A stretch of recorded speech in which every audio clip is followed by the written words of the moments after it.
أعوذ بالله من الشيطان الرجيم. بسم الله الرحمن الرحيم، والصلاة والسلام على رسوله الكريم. إخوتي في الله، أحبتي في الله، اليوم رسالتي للي بيتركوا السنن، بيصلوش إلا الفرائض.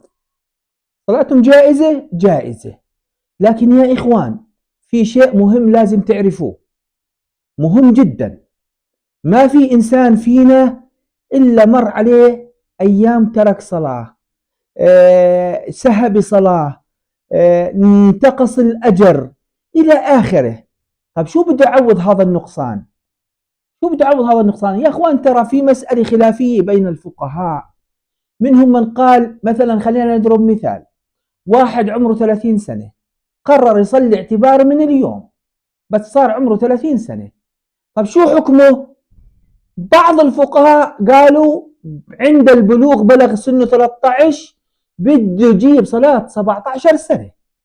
شوف يا اخوان، 17 سنة يعني بده يصلي مع كل فريضة فريضة. ومنهم من قال لا، خلاص التائب من الذنب كمن لا ذنب له، ببلش من اليوم، ببلش العداد عليه يعد من اليوم. هذا عند الفريق مين يا اخواني؟ الفريق اللي بيقول تارك الصلاة كافر، يبلش من اليوم. اما الفريق الاخر اللي بيقول لا هو فاسق، هذا بده يجيب الصلوات ال 17 سنة اذا كان عمره 30 وقس على ذلك. بنفس إطار الموضوع نفسه يا إخوان، أنا حبيت أذكر الأشياء هاي وجمعها تحت مسمى ترك السنن. تركت صلاة سابقة، تركت السنن، شو بيسووا لك؟ شو بيعملوا لك السنن؟ اسمع هذا الحديث.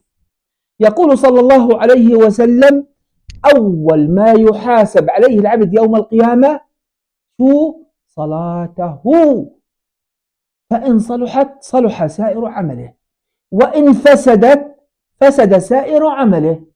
نكمل الحديث، هو الرقص يا أخوان.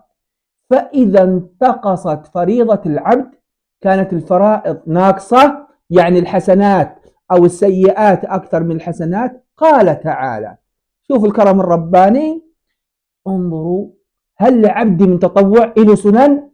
كان يصلي سنن نافل وقيام لآخره. قالوا نعم. قال ضعوها على الفريضة وأدخلوا عبد الجنة. شفتوا شو بيساوي السنن؟ السنن شو بيساوي؟ أنا من الناس اللي بحب أتعظ. النبي قال: كنت قد نهيتكم، عليه الصلاة والسلام، كنت قد نهيتكم عن زيارة القبور، ثم قال: ألا فزوروها لأنها تذكركم الآخرة.